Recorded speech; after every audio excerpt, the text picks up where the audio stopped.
ನಡೀತಾ ಇಲ್ಲ. ಆ ಶೋಧೆಯಿಂದ ಮುಂದೆ ಬರಬೇಕು.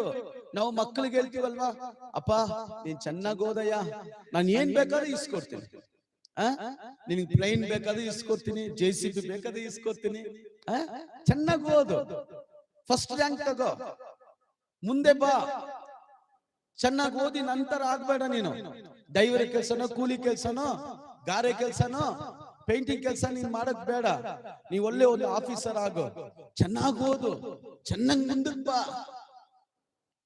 ನಾವು ಅವ್ರಿಗೆ ಹೇಳ್ತೀವಿ, ಯೇಸು ಸ್ವಾಮಿ ನಮ್ಗೆ ಹೇಳ್ತಾರೆ, ಈ ಶೋಧನೆನ ಜಯಿಸಿ ಮುಂದೆ ಬಾರಯ್ಯ, ನಾನು ನಿನಗೂ ದೊಡ್ಡ ಆಶೀರ್ವಾದ ಇಟ್ಟಿದ್ದೀನಿ, ದೊಡ್ಡ ಮೇಲುಗಳನ್ನು ಇಟ್ಟಿದ್ದೀನಿ, ಹಿಂದಕ್ಕೆ ಹೋಗಬೇಡ, ಸೋತು ಹೋಗಬೇಡ.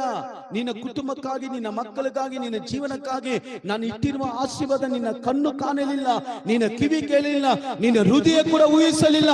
ಅಷ್ಟು ದೊಡ್ಡ ಆಶೀರ್ವಾದವನ್ನ ದೇವರು ನಮ್ಮೆಲ್ಲರಿಗಿಟ್ಟಿ